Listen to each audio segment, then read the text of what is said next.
Días.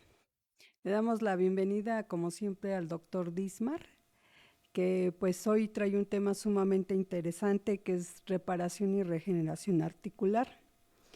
Pues vamos a dar inicio a nuestro podcast de hoy y esperamos sus preguntas y con gusto pues se darán respuestas. Pues doctor Dismar, sabemos que la salud articular permite el movimiento de nuestro sistema muscoesquelético. Por ello es importante la salud articular. Cuando existe un daño, pues no solamente estamos hablando de dolor e incluso alguna discapacidad. Entonces, por eso sí es importante tocar este tema, si existe la reparación y la regeneración celular, articular. Doctor, he oído algunos médicos que dicen que la reparación y la regeneración articular es limitada y esto se debe a que el cartílago tiene baja capacidad de autorrepararse. ¿Por qué se da esto, doctor? Bueno, eso segmento. Primero hay que entender cuál es la anatomía del cartílago articular. El cartílago articular generalmente es un tejido avascular. ¿Qué significa vascular? Que no tiene ni venas, ni arterias, ni vasos linfáticos. O sea, no está en contacto con los elementos de la sangre por ningún momento. Por lo tanto, todo lo que es su oxigenación, porque el condrocito, que es la célula principal del cartílago articular, respira y trabaja con metabolismo con oxígeno. O sea, no es que sea una célula anaeróbica, es una célula que trabaja con oxígeno y obtiene su energía a partir del oxígeno y la glucosa. Y también tiene que nutrirse porque un condrocito se especializa en formar tantas sustancias a la vez que forman lo que es la matriz cartilaginosa. Entonces, el cartílago recibe su nutrición, su oxigenación a partir de lo que se llama el hueso subcondral. El hueso subcondral es la parte del hueso esponjoso donde hay una rica red vascularizada, o sea, tiene una estructura distinta al resto del hueso y una red vascularizada para permitir esto. Ahora, ¿qué pasa? Que con el tiempo, este es un tejido que está sometido a cargas mecánicas muy intensas porque depende de todas las articulaciones del cuerpo, es el grosor de los cartílagos lo que tienen que soportar, más la carga biomecánica de movimiento, más el hueso con el tiempo, por los mismos procesos fisiológicos del envejecimiento, la circulación, por lo que hemos hablado anteriormente en otros podcasts que hemos estado tocando ese tema, disminuye la circulación en la zona, hay problemas o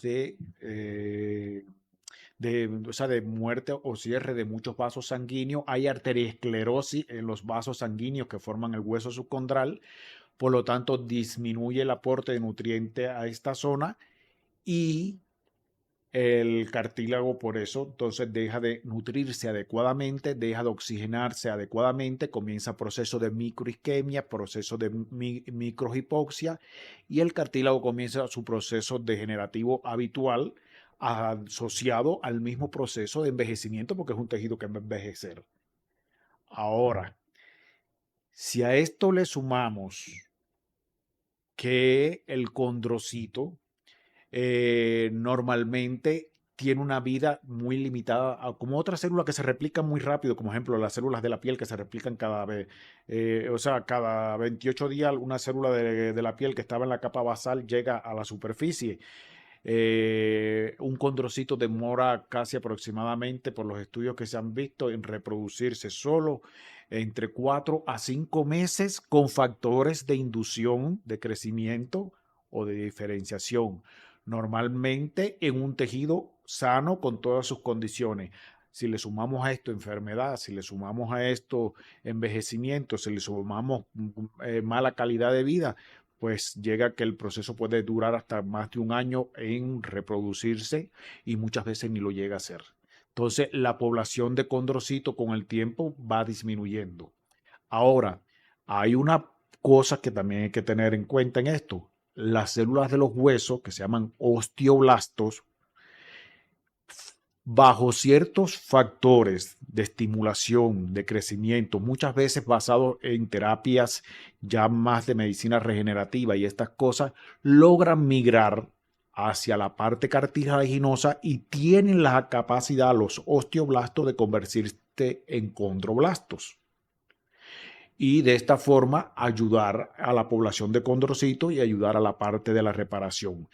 También los cartílagos tienen muchas clasificaciones y una de las partes importantes es que hay cartílagos donde el fibroblasto va a formar parte de ese cartílago, donde el fibroblasto va a formar la capa externa que va a ayudar a proteger, pero también va a ayudar al condrocito a fabricar parte de esa matriz cartilaginosa donde se sostiene y que es la que da el aspecto de esponja o de sostén a la articulación.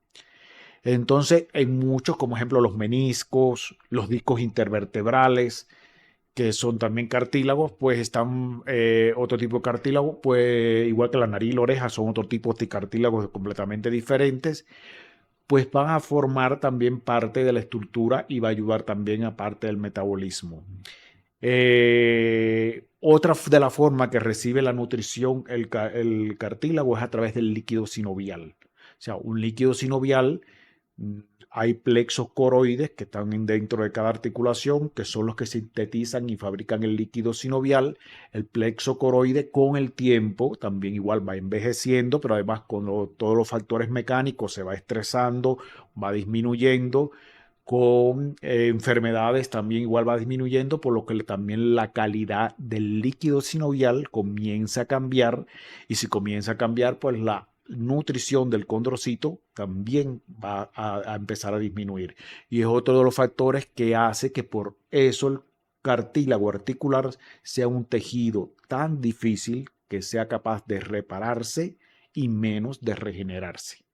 Pues por lo que usted comenta, doctor, pues sí es un proceso largo para que se logre mejorar la situación del cartílago. Usted mencionó mucho que tiene que ver, por ejemplo, con ciertos aspectos o procesos fisiológicos del cuerpo para poder lograr pues un avance en la reparación y regeneración del tejido.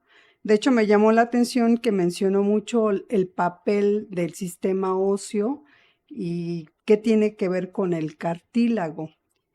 ¿Cómo las enfermedades del sistema óseo pueden afectar a nuestros cartílagos, incluso en su reparación y regeneración? Muy importante también esa pregunta. Pues fíjate, como te decía, el hueso, una de las principales cosas es que el hueso sabemos que está constituido en la parte diaficiaria, sobre todo en los huesos largos, está constituido por la médula ósea roja. Por lo tanto, en sus primeros momentos tiene una irrigación bastante fuerte, y eso hace que la parte epifisiaria, donde está el hueso subcondral, pues esté bastante irrigada y nutrida. Pero con el tiempo, el proceso de envejecimiento, la médula ósea roja, y sobre todo con factores que afectan la calidad de vida, va convirtiéndose en médula ósea amarilla.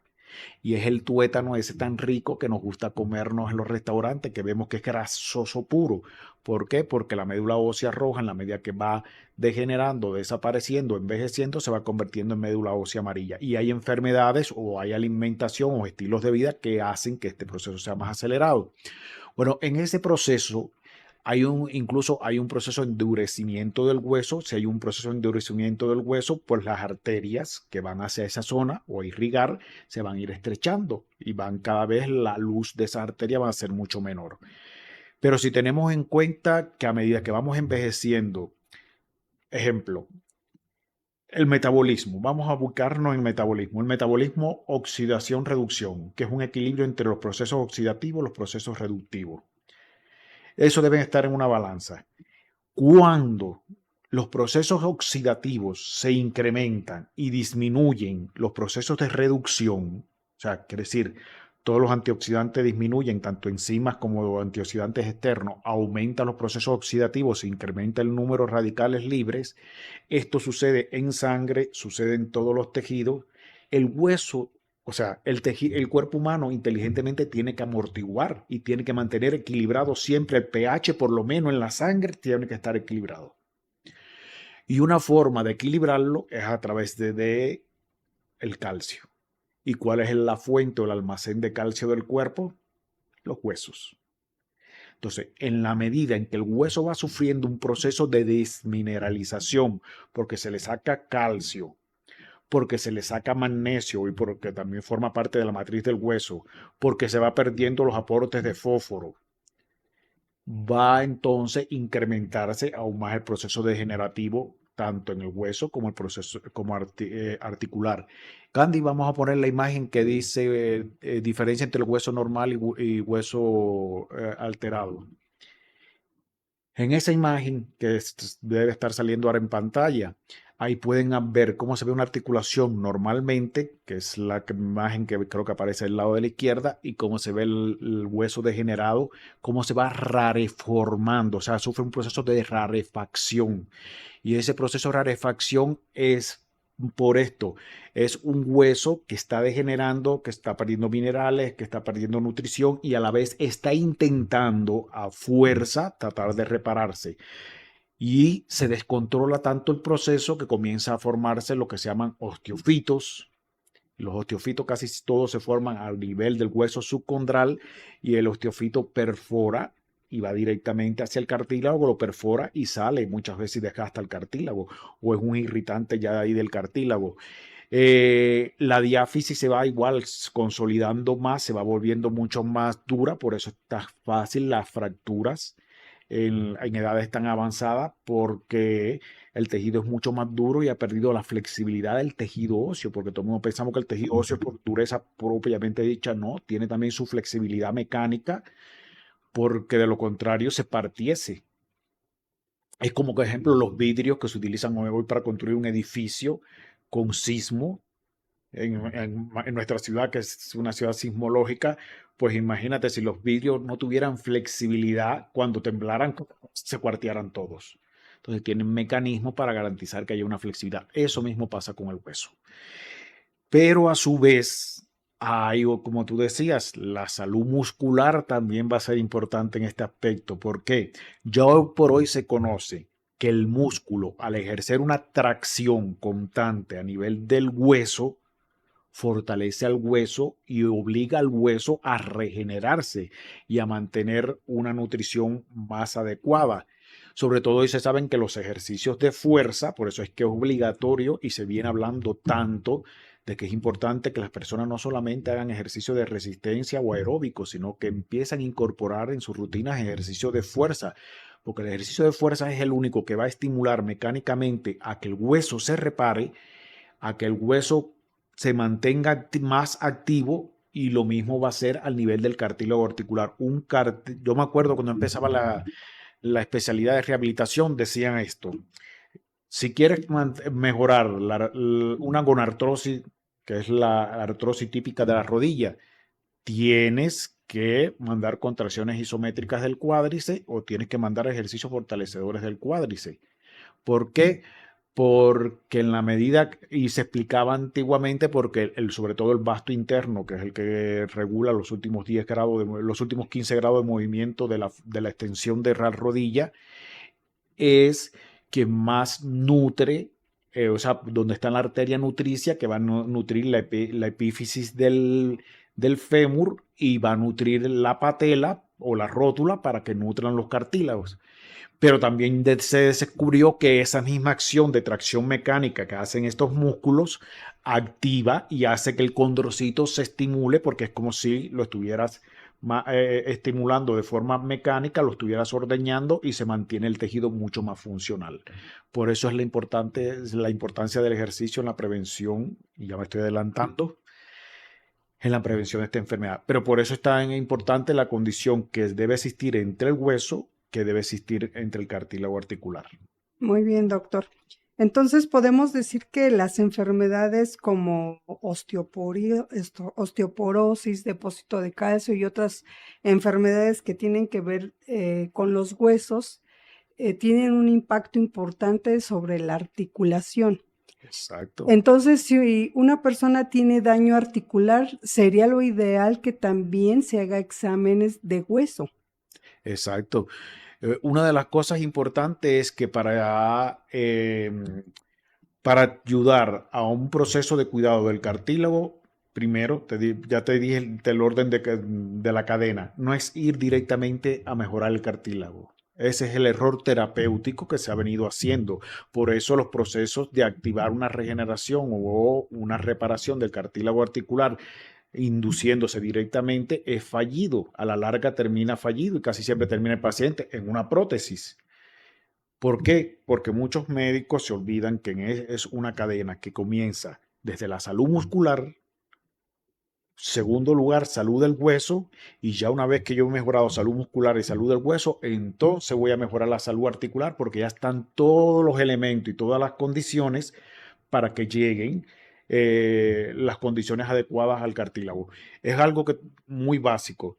Tú no puedes inducir regeneración o reparación en un tejido que no tiene las condiciones biológicas para que sucede el proceso. No puedes forzar un proceso donde no hay condiciones biológicas. Entonces, si no hay buena circulación, si no hay un buen hueso que esté nutriendo, si no hay un buen músculo que esté haciendo una acción mecánica correcta, si no hay todas las condiciones de oxigenación que va a aportar el músculo y que va a aportar el hueso hacia el cartílago, por más que hagas implantes de célula, lo que quieras hacer, no va a haber la reparación que buscas. Y qué interesante, doctor, porque, bueno, al menos en lo personal yo le puedo decir que conozco muchas personas con daño articular y pues lo primero que se atienden son las articulaciones, no ni los músculos, ni el hueso, ni el sistema circulatorio. Y ahorita que usted viene comentando la importancia de tener buena oxigenación en la articulación, en el hueso, la condición para estimular los condrocitos, pues todo tiene que ver para mejorar la calidad de la salud, pues ahora sí que articular. Ahora, doctor, usted comentaba la importancia de los músculos, de la estimulación del músculo, de ver la salud de los músculos para también mejorar la condición articular. Por ejemplo, la inflamación muscular, la tendinitis, todos esos problemas que se desarrollan en los músculos sí afectan a las articulaciones, por lo que usted está comentando. Ahora, ¿de qué forma se puede ayudar a un paciente que, por ejemplo, tiene problemas de inflamación muscular? Ujú. Mira, hay algo que hay muy importante que hay que entender de todo esto. El músculo, hoy por hoy se sabe que se considera que es el órgano metabólico más importante del cuerpo y es el que ayuda en todos los procesos de equilibrio del metabolismo. Antes se le echaba todo al hígado. Sabemos que el hígado es una gran fábrica, importantísima su función, pero puede haber muy buen hígado con o sea, un pobre tejido muscular y el metabolismo va para el piso. ¿Por qué? Porque el músculo es la fuente mayor productora de mioquinas e interleuquinas. ¿Qué son las mioquinas y qué son las interleuquinas? Son hormonas propiamente o sustancias o podemos decirle exosomas o secretomas, como quieran, forman parte del secretoma. Libera sustancias no solamente para la parte ósea, primero voy a hablar, libera sustancias que tienen que ver con la actividad del páncreas, que tienen que ver con la actividad hepática, que tienen que ver con la actividad cardíaca, que tienen que ver con la actividad cerebral, que tienen que ver con el metabolismo de las grasas, que tienen que ver con el metabolismo, la resistencia a la insulina. Todo eso lo fabrica el músculo. Entonces, si el músculo no está con buenas condiciones de trofismo, no va a producir esa calidad, esa sustancia. Pero además el músculo regula junto al sistema inmune lo que es las sustancias pre o las preinflamatorias y las proinflamatorias y las antiinflamatorias. Entonces es muy importante porque, ejemplo, si no hay una adecuada masa muscular, hay ejemplo, se produce una de las interleuquinas que se llama la interleuquina 6. Esta interleuquina va a tener un efecto directo y negativo sobre el condrocito, porque una bloquea el condrocito, lo inhibe, lo pone en un estado reactivo, por lo tanto se deja de fabricar colágeno, de los tipos de colágeno que forman el cartílago, se deja de formar la elastina que forma parte del cartílago, aunque en menos concentraciones, los fibrinógenos, se deja de sintetizar lo que es los proteoglucanos que forman parte de la matriz extracelular del cartílago, que es la base fundamental, que es lo que se conoce como la conditrina, la glucosamina, la fibronectina, todos estos elementos que forman parte de la matriz esa cartilaginosa. Y esto lo regulan las interleuquinas que produce el músculo, como es ya te dije, la interleuquina 6, pero hay una como es la interleuquina 1, pero también controla un factor que se llama el factor de tumoración necrótico alfa, que es quien induce los mayores procesos de afectación en el cartílago, sobre todo tiene que ver mucho con un proceso que se llama condromalacia. Candy, vamos a poner la imagen de condromalacia y ahora mira esta imagen, qué interesante. Esta es una imagen de una artroscopia de rodilla, de un cartílago, de una persona joven que ha sufrido una condromalacia. ¿Por qué? Porque por malas adecuaciones de mecánicas, tenía una enfermedad de desviación angular mecánica, sufre dolores continuos y estos dolores continuos van provocando una degradación del cartílago a tal punto que el cartílago comienza a fragmentarse, como tú ves ahí, parece que una escoba o un cepillo prácticamente, cuando eso debería ser liso. Entonces imagínate la técnica que más pueden a veces hacer los ortopédicos para tratar de salvar esto es raspar para ver si se vuelve a regenerar eso, porque el tejido por sí solo no va a regenerar o ya arreglar ese desorden tan grande que tiene. Entonces, muchas veces hay que raspar para poder entonces estimular la regeneración. Y todo eso lo ha producido, uno, el desbalance muscular, las mioquinas que está produciendo el músculo y las mismas condiciones metabólicas. Por ejemplo, hay procesos metabólicos que produce el músculo, como es el butirato, la glutamina, que tiene que ver mucho con la modulación y la estimulación del condrocito para crecer. Pero también hay algo fundamental que son las sirtuinas. El músculo es un activador, sobre todo una sirtuina que se llama SIR3, conocida como SIR3. Las sirtuinas son 7 que produce la especie humana. Son enzimas que se encargan de mantener la reparación completamente de todas las células. Entonces, si no hay esta liberación adecuada de sirtuina, pues el condrocito deja de obtener buena energía y si no hay energía, como habíamos hablado en la parte de epigenética y bioenergía, si no hay energía, no hay procesos ni de reparación y menos todavía procesos de regeneración. Pues qué interesante, ¿verdad? Podemos entonces pensar que cuando algún paciente requiere algún tratamiento para mejorar la regeneración o reparación de tejido articular, pues sí es muy importante lo que usted ya marcó, ¿no? Examinar la calidad del hueso, las enfermedades del hueso, ver también cómo podemos mejorar los músculos. Y por lo que veo, pues el ejercicio es muy importante para prevención y para mejorar la calidad de las articulaciones. Sí, de hecho, es lo que digo, vengo diciendo últimamente. El ejercicio hoy actualmente es un medicamento más, es un suplemento más, es un sí o sí. De hecho, subí un video hace poco a un canal de YouTube que tengo de la parte de rehabilitación, donde explica eso, el ejercicio sí o sí, porque no es una elección de decir que no, porque si no, pues, por todo lo que he explicado, y toqué algunas cositas por arriba nada más. Si me meto en una clase de verdad para médicos a más profundidad, pues estaríamos hablando de una serie más de sustancias que me faltó mencionar.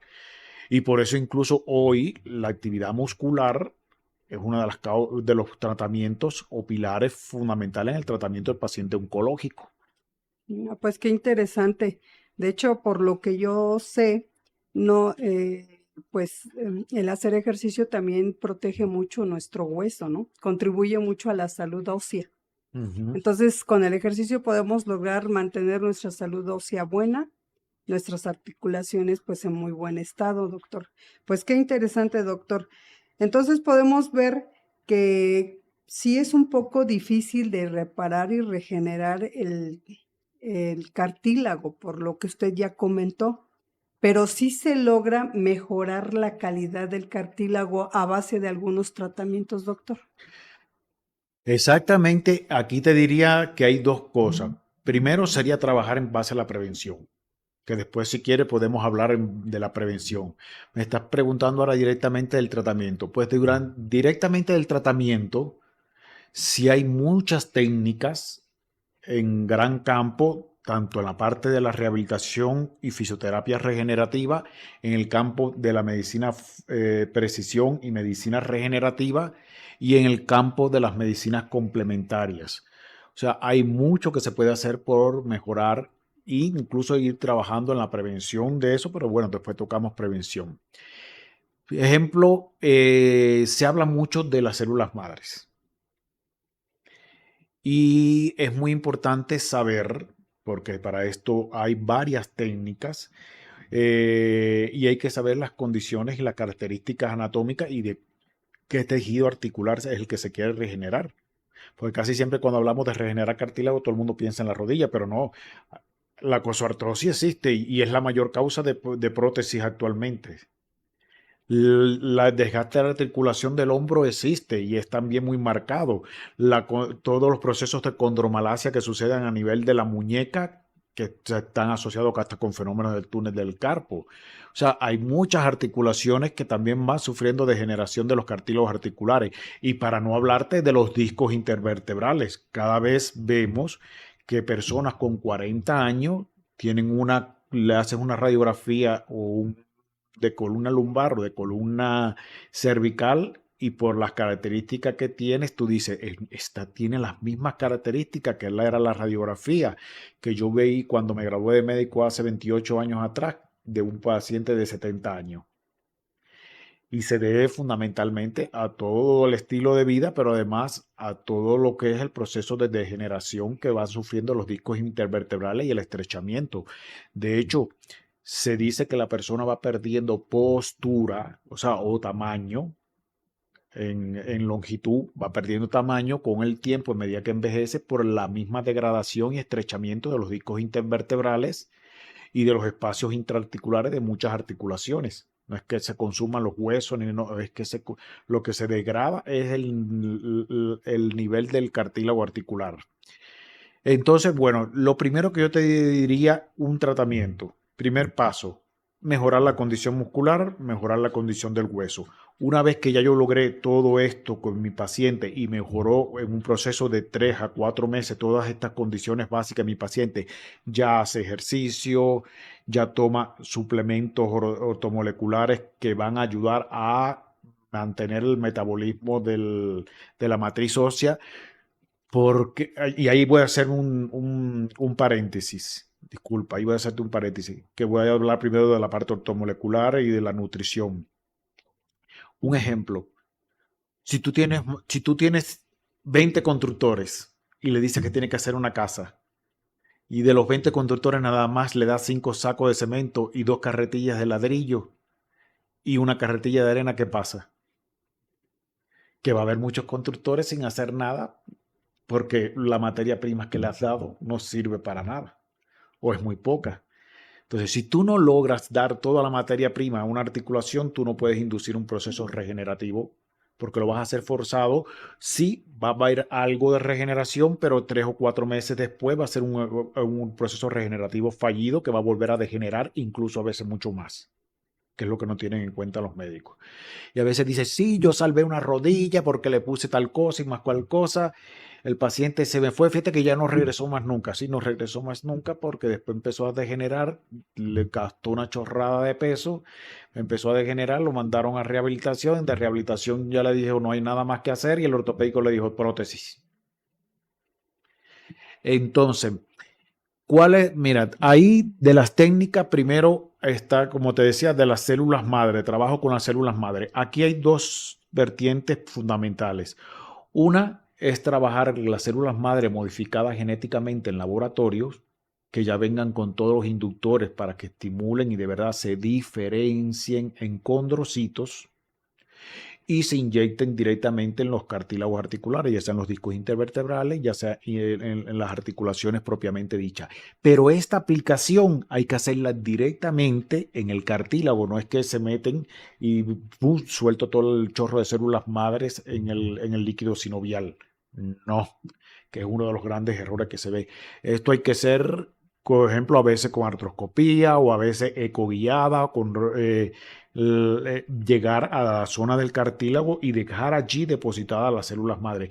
Muchas veces incluso hay que perforar primero el hueso, subcondral para que sangre se forme una matriz de fibrina y dejar esas células madres allí para que esas células madres puedan adherirse a esa matriz y a partir de ahí fabricar la matriz cartilaginosa.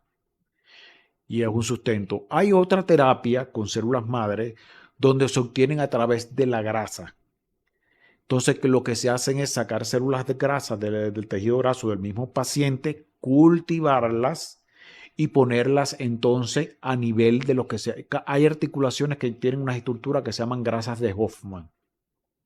Es una grasa que forma parte de la lubricación, de formar toda la parte adiposa, todos los glucanos y todas las cosas que forman parte del líquido sinovial y que le dan esa característica de color amarilloso.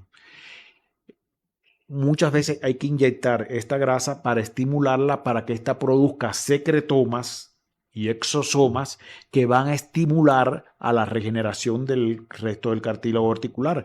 Y por eso siempre esa técnica consiste en llegar a la zona del cartílago, se infiltra el cartílago, se retira y se deja otra porción, una 3/4 parte de la porción obtenida, se deja a nivel de esta grasa para que se regenere, para que siga el proceso de estimulación constante. Esta otra técnica no es ya de regeneración, sino es de reparación, porque hay que saber técnica de regeneración y técnica de reparación. Y una de las técnicas de reparación es la infiltración, pero con suero rico en plaquetas. Que ahí no funciona solamente el suero rico en plaquetas, tiene que ser suero concentrado rico en plaquetas, o sea, o suero concentrado con altos niveles de plaquetas. Para que la plaqueta lo que va a hacer es algo muy parecido al fibroblasto. O sea, ahí tenemos que tener entonces la diferencia. El suero rico en plaqueta sí tiene factores de crecimiento, tiene factores estimuladores del condrocito, tiene varios factores, un suero rico en plaqueta tiene más de 11 factores distintos de crecimiento y esto va a estimular a que muchos condrocitos se vuelvan a activar y traten de regenerar. Pero la mayor parte de lo que va a hacer el suero rico en plaqueta es estimular los fibroblastos para que migren a la zona y hagan como si fuese una capa de fibrina más dura, un poquito más dura, porque es más dura que el tejido del cartilaginoso, un poquito más dura, y por lo menos amortigüe y evite que se siga fracturando, fragmentando el cartílago. Pero también, como te digo, es una solución parcial, que hay que repetirla varias veces para que de verdad se logre mejorar las condiciones del paciente. Incluso a veces hay que hacerla una cada 3 meses para después continuar en una cada un año para poder mantener esa misma condición porque esa misma banda de fibrosis se vuelve a romper o se vuelve a fracturar con el tiempo. También están las infiltraciones de ozono, que otro de los grandes errores que todo el mundo infiltra directamente el ozono en la articulación y no hay que hacer primero una siembra de ozono a nivel periarticular en los músculos donde están las arterias nutricias que van hacia el hueso y después es dejar el ozono dentro de la articulación, una pequeña proporción para que llegue una mayor cantidad de oxígeno, estimule el sistema de metabolismo redox oxidación. Pero algo muy interesante que siempre se lo olvida a los médicos, ahí tú tienes que ver el equilibrio. Si el paciente tiene un predominio de actividad oxidativa y no hay un equilibrio adecuado de material reductivo, o sea, de enzimas antioxidantes o oxidantes, y pones ozono, vas a hacer mucho más daño. Porque el ozono, al final, el resultado del ozono, ¿cuál es? Peróxido de hidrógeno y oxígeno. Entonces, un peróxido de hidrógeno, si hay una deficiencia de superóxido dimutasa a nivel de la articulación, que es la enzima que degrada al peróxido de hidrógeno y lo convierte en radicales libres menores, para que después venga la glutatión y la catalaxa y conviertan a esos menores y lo desaparezcan, pero si no hay el paso de esa superóxido dimutasa, pues imagínate, esa agua oxigenada va a estar incluso degradando mucho más, porque o sea, el peróxido de hidrógeno o agua oxigenada, lo mismo, va a estar degradando mucho más la articulación y va a estar produciendo muchos más procesos de inflamación. Entonces, por eso es previo a todo eso hay que garantizar un adecuado metabolismo, oxidación, reducción, un equilibrio antioxidantes y reductivo. Por eso te digo, yo prefiero muchas veces empezar infiltrando músculo y periarticular y ya pasado un tiempo que ya yo veo que el paciente se ha equilibrado, que ya ha mejorado sus condiciones, pues entonces hacemos interarticular. Ahora, también para esto es muy importante el test epigenético, porque el test epigenético, muchos pacientes me dicen esto mismo.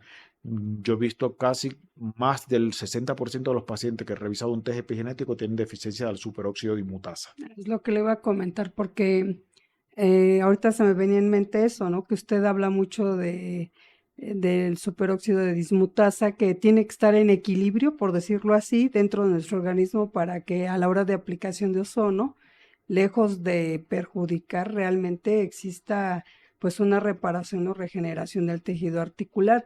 Y entonces los estudios de epigenética le ayudan a descubrir qué tanto tiene pues es un antioxidante, ¿no? El Exacto. superóxido de dismutasa.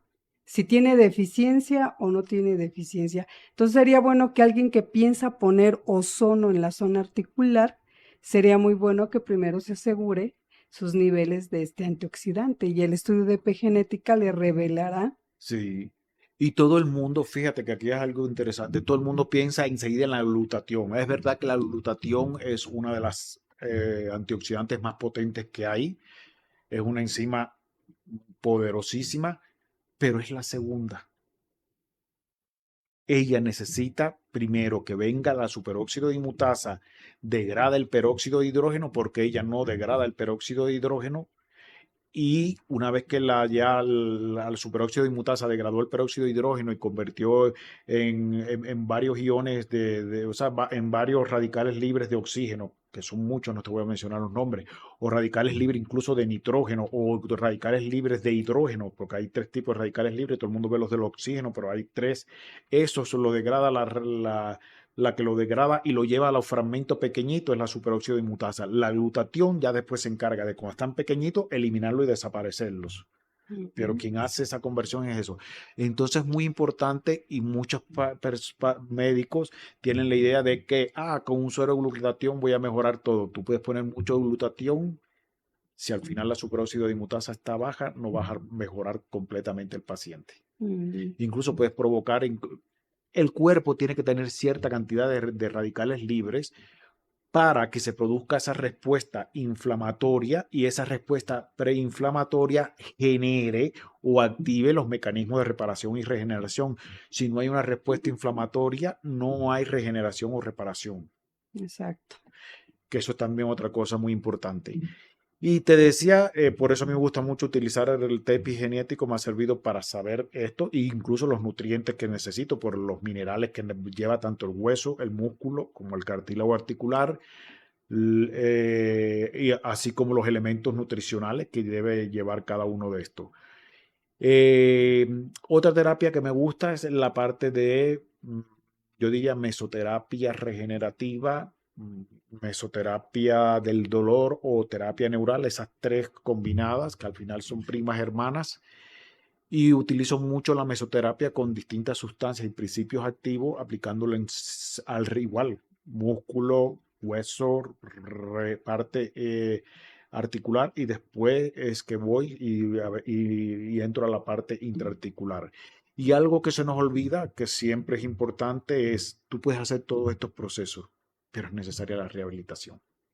Y Exacto. muchos médicos se le olvida mandar a su paciente, es obligatorio que ya te utilice un proceso regenerativo, pero para cuidar este proceso regenerativo y para que este proceso regenerativo que te acabo de hacer tenga efectividad, debes pasar un proceso de rehabilitación que ya sea con el uso de agentes físicos, ya sea con el uso de ejercicios terapéuticos específicos, van a contribuir a que siga un adecuado metabolismo, músculo, hueso, cartílago y de verdad la técnica que hice tenga una efectividad lo más alta o más próxima al 100%.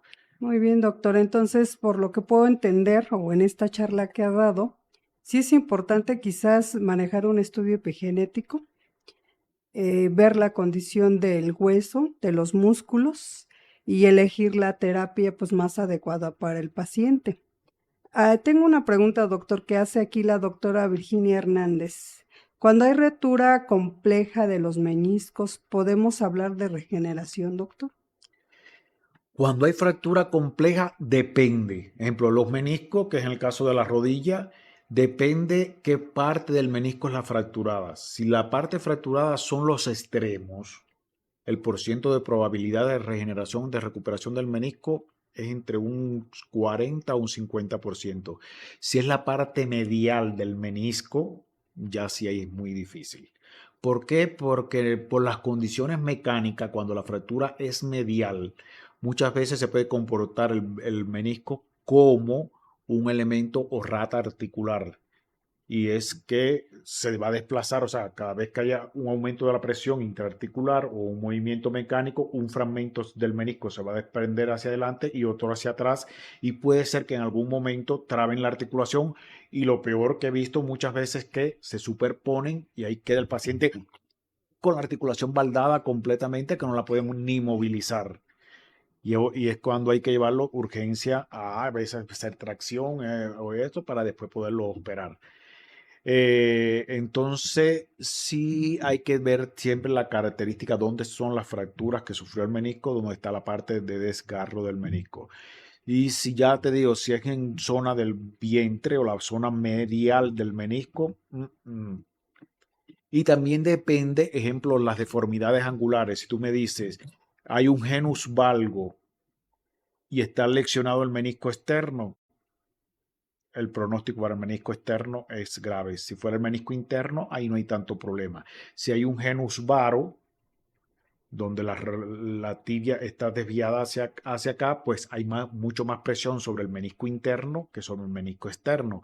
Entonces, si el menisco interno está fracturado o lesionado, pues si yo no corrijo el varo o no mejoro esa condición, el proceso regenerativo o reparador de ese menisco va a ser insuficiente o no va a suceder. Muy bien, doctor. Bueno, entonces, doctor, con las diferentes terapias que en la medicina regenerativa se ofrecen, ¿qué tanto mejora el paciente con células madre, PRP, suplementación? ¿Qué tanto mejora en porcentaje un paciente que ya tiene un daño articular severo? Bueno, ¿qué tanto mejora? Ya te digo, depende de las condiciones biológicas del paciente. Es cambiar las condiciones biológicas del paciente. Para eso hay que cambiar estilo de vida, hay que cambiar rutinas de vida, costumbres y esas cosas.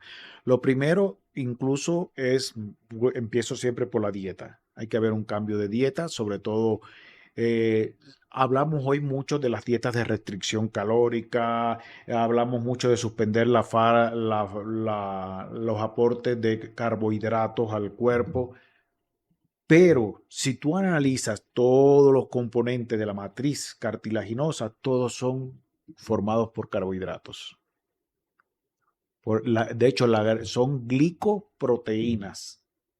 Son una parte proteica, pero la otra gran parte de toda la matriz está formado o sea, por elementos que son carbohidratos. La glucosamina. Por eso mucha gente dice, oh, no, un diabético no debe tomar glucosamina porque la glucosamina se convierte en azúcar. Es lo que yo siempre le digo, bioquímica. Si sabes que la glucosamina es un azúcar, pues no la puedes dar la glucosamina con una fuente de ningún alimento porque se va a descomponer y el microbioma intestinal lo va a degradar y lo va a convertir en más azúcar. Entonces, siempre estos suplementos como la glucosamina, el condroitina, el MCO, metilsulfóxido, metano, el cartílago de tiburón, la grenetina pura, todos estos elementos siempre hay que darlos alejados de los alimentos para que se puedan absorber y pasen en condiciones óptimas al torrente sanguíneo y lleguen a las articulaciones y puedan nutrir. O sea, y esto es obligatorio. Y mucha gente, muchos incluso médicos dicen, no, no tomes eso, que eso es por gusto. Claro, es por gusto si tú no cambias las condiciones de la articulación. O sea, si tú no cambias las condiciones de la articulación, como te decía, si no mejoro la actividad muscular, si no mejoro la actividad ósea, por más suplemento que dé, va a mejorarse algo, pero entonces sería al revés de ahorita el ejemplo que te di. Sería mucha materia prima, pero pocos constructores. Muy interesante, doctor. Entonces, pues, la suplementación o sea, todo es dieta, estilo de vida, suplementación. Ahí entraría después con un proceso de rehabilitación, preparación, fisioterapia, ejercicio para regular esto, corregir las desviaciones angulares. No solamente te voy hablando de las rodillas, eso pasaría en cadera, eso pasaría en tobillo, en columna, todos los ejercicios que hay que trabajar para de nuevo la columna vuelva a recuperar su lordosis, su sifosis y todas estas estructuras. Si hay una escoliosis igual, porque va a comprometer la nutrición y el adecuado funcionamiento del cartílago, el fortalecimiento de los ligamentos, de todos los músculos paravertebrales, o sea, llevar todo este proceso y ya después que todo eso lo ha garantizado, vienen entonces las técnicas de medicina regenerativa. Si esto se cumple, casi el proceso de lograr que un paciente en cuestión de 3 años haya regenerado y reparado el cartílago se puede lograr. De lo contrario, ya te digo, habrá que estar constantemente manteniéndose ahí, porque ya le digo, un proceso de reparación, regeneración de un cartílago demora hasta casi 3 años. Se requiere paciencia Se de parte requiere del paciencia paciente. de parte del paciente. No es que te voy a hacer esto y ya. No, hay que seguirte y todo es un proceso por lo menos de 3 años y te digo de 3 años el proceso de tratamiento que te voy a hacer para la parte regenerativa, más todo el mantenimiento después que vas a hacer de por vida. Muy interesante, Entonces, por eso te doctor. digo, lo más importante, ya no es solamente, y se lo digo así a las personas, no es tratar tu deformidad, es prevenirla antes que llegue, o sea, el deterioro degenerativo articular. Y doctor, ¿cómo podemos prevenir para mejorar, o bueno, cómo podemos prevenir la salud articular y mejorar nuestra salud articular? Si es Miren, que no hemos llegado todavía a un daño más severo. yo te voy a poner un ejemplo y que me enseñó un profesor mío que me enseñó toda esta parte de ortopedia regenerativa, uno de los ortopédicos más famosos de Camagüey. Y él decía, ¿cuándo has visto que alguna de tus mascotas, sea el bicho que sea, un gato, un perro, un hurón, un tejón, cualquier cosa que tengas en la casa de mascota, un apache, lo que tengas, un mono, un loro, toda la mascota que tengas, ¿cuándo tú has visto que después de salir del estado de sueño, salga directamente rápido caminando? Al no ser que le des un susto. Pero lo normal que hacen, procesos de estiramientos. Entonces, ¿qué hace normalmente el humano cuando se despierta?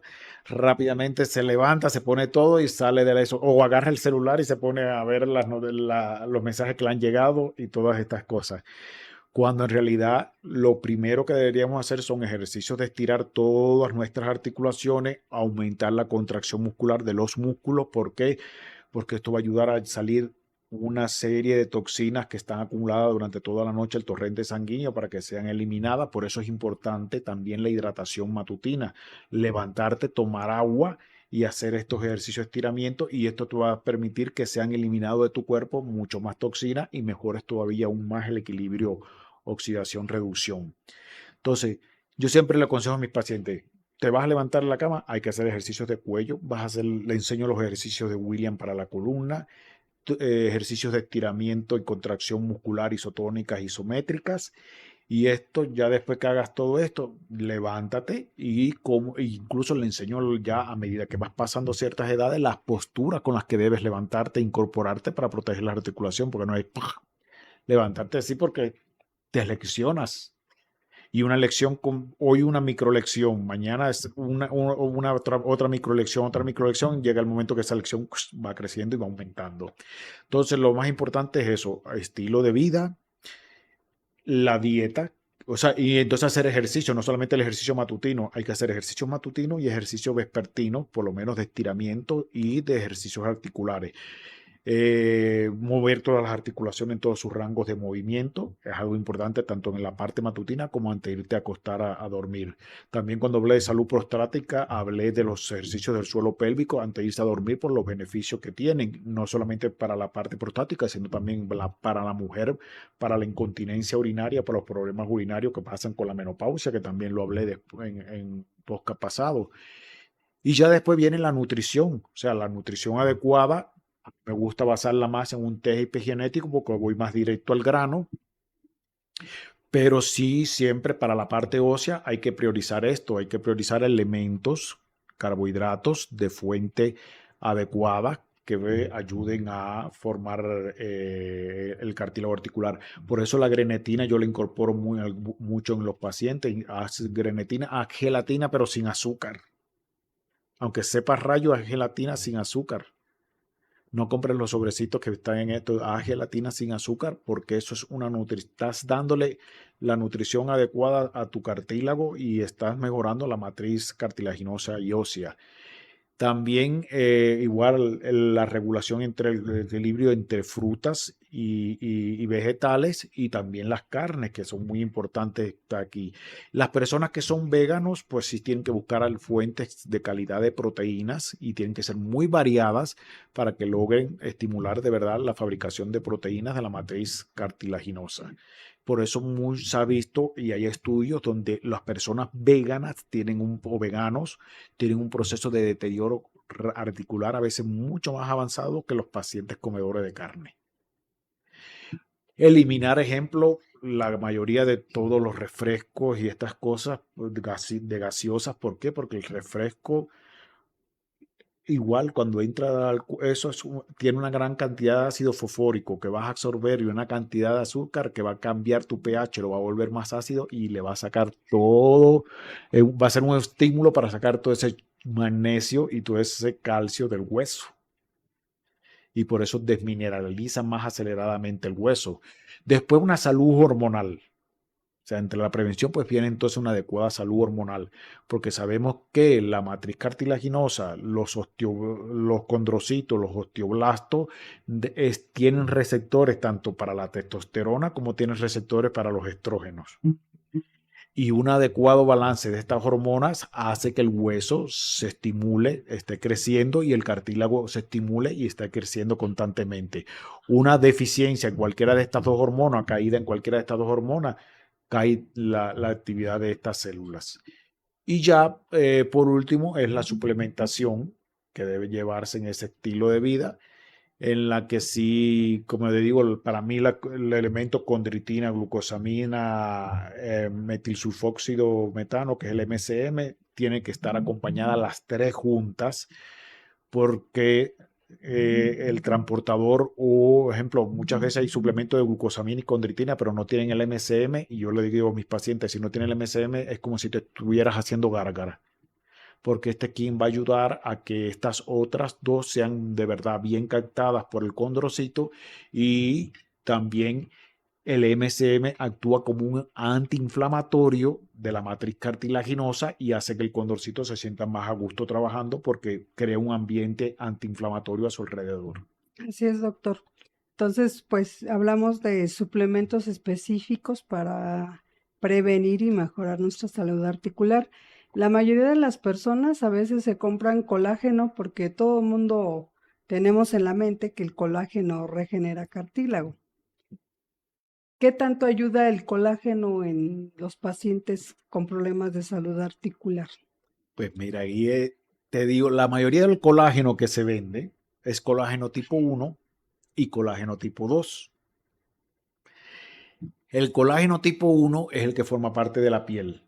El colágeno tipo 2 es el que forma parte de los tejidos de sostén. Está presente en el cartílago articular, pero además en el cartílago articular hay otros tipos de colágenos importantes como el 4 y el 6 que son fundamentales. Y estos no vienen en ningún suplemento. Entonces tienes que fabricarlo. El mismo tejido, o sea, la misma célula, el mismo condrocito tiene que fabricarlo y con ayuda de los fibroblastos también. Por ende, más que nada, pues entonces hay que buscar elementos que vengan con ese colágeno, pero que a la vez estimulen la fabricación estimulen la actividad del fibroblasto y estimulen la actividad del condrocito o condroblasto. Como hay ejemplos, tendría las vitaminas del complejo B, sobre todo la biotina estimula mucho en esto, el ácido pantoténico trabaja también mucho en esto, los omegas, que son estimuladores fundamentales de estas sustancias, el resveratrol para que de verdad se fabrique un colágeno adecuado. Hoy por hoy se conoce un antioxidante muy importante que a la vez tiene efecto estimulador e inductor de fabricación de colágeno, que es la astaxantina, que ayuda en todo este proceso de mantener saludable y evitar o sea, no voy a decir el nombre científico, voy a decir el nombre comercial, la cristalización del colágeno, que es lo que más sucede, como que si el colágeno se cristalizara y se echase a perder, evita todo este proceso. También es importante, pues, ya te digo, todas estas fuentes de azúcares sanos, que de verdad son los que forman parte de la fabricación de la matriz extracelular. Muy importante esta parte de suplemento. El selenio y el zinc, que son importantísimos en la formación de las articulaciones. El cobre, y algo muy interesante, por eso es que cuando vemos un paciente con resistencia a la insulina o un paciente que tiene una producción de insulina anómala, o sea, porque tiene mala calidad en la estructura, en la formación de, de este tejido, muchas veces hay una deficiencia asociada a esta de cobre. Y el cobre es uno de los minerales fundamentales y principales para ayudar a la regeneración articular y para también mantener la salud del hueso. El otro es el magnesio y el manganeso. Entonces, todo esto, pero como le digo, no es que te tomes todo esto, parte de un test epigenético y te va a decir de verdad las necesidades que tienen de cada uno y en qué proporción debes tomar cada uno. Exacto, doctor. Entonces, para decir que un médico de medicina de precisión, pues sí es importante el test epigenético. Y pues como sabemos, doctor, muy pronto estarás dando otro curso sobre epigenética. Y pues es muy interesante que el área médica aprenda pues esta herramienta útil para dar tratamientos más acertados, porque nosotros que conocemos el mundo de la suplementación y terapias alternativas o de regeneración o reparación, pues sabemos que tienen un éxito bueno en cualquier problema de salud. Mejoran los pacientes, pero todavía podemos decir que todavía el tratamiento que ustedes den en base a un estudio de epigenética todavía es mucho más acertado, más preciso. Más preciso, sí. Por eso sí es importante que el médico se capacite en estudios de epigenética y se capacite en otras áreas que puedan con todo ello dar un tratamiento más acertado para el paciente y le vaya bien al paciente. Exacto, así es. Es que, como digo siempre, la medicina del futuro es la medicina de precisión, porque bueno, tienes que ir, como se digo, directo al grano y no estar dando vuelta y que yo supongo que y creo que. No, mira, es esto, el problema es este y este. Por lo tanto, hay que trabajar en esto y esto. Pero sí abordando de toda la parte funcional, como yo te decía, todo proceso hay que despertar los mecanismos para que sucedan. Como te decía, para despertar un proceso de reparación o regeneración, hay que primero despertar un proceso de inflamación positivo, no de inflamación negativo. Un proceso de inflamación negativo puede evolucionar posteriormente a degeneración del tejido o puede evolucionar hacia un proceso inflamatorio crónico, o puede ser el sustrato para que se desarrolle después un proceso autoinmune, como sucede a nivel de las articulaciones también. Eh, y lo otro es que partiendo de estos elementos básicos, que es crear las condiciones biológicas necesarias, es que uno construye todo el resto del tratamiento. Por eso el estilo de vida hoy por hoy es importante, la modificación, cambios de estilo de vida hay que arreglar, o sea, puede ser que tienes un trabajo donde tú no puedes cambiar tus 8 horas de trabajo o la demanda que tienes de tu trabajo, pero sí puedes incluir en ese trabajo periodos de rutina de ejercicio, de alimentación y cosas que sean favorables. Muy bien, doctor. Pues es un tema yo creo que interesante y un tema muy profundo. Pues el tema de reparación y regeneración, pues no solamente en articulaciones, sino en otros tejidos. Y pues en realidad podemos decir, doctor, como usted dice, la medicina de precisión es la medicina del futuro. Y para ello, pues sabemos que usted va a dar una capacitación el 16 y 17 de noviembre aquí en Ciudad de México. Ujú. Y pues queremos invitar a todos los médicos, ¿verdad?, que puedan asistir a este taller, donde pues se aprenderá más sobre la epigenética y los procesos de regeneración. Entonces esperemos que a algunos médicos les interese asistir a este curso, pues ahí están, ahí pueden pedir informes, ahí me parece que van a aparecer los teléfonos donde pueden pedir informes para este curso. Y pues esperamos vernos la próxima semana, doctor, con otro interesante podcast. Este fue interesante y pues entre más se profundice uno en temas como estos, pues mayor éxito tienen los médicos con su paciente. Pues muchas gracias, doctor, por habernos acompañado. Y pues al parecer ya no tenemos más preguntas. Exacto. Gracias a ustedes y gracias al que escucharon el podcast y sobre todo háganse eco de hablar esto, de qué realmente es de desarrollar un proceso de salud y cómo obtener de verdad salud en nuestros pacientes. Muy bien, pues muchas gracias a todos por habernos acompañado y nos vemos el próximo lunes en otro podcast.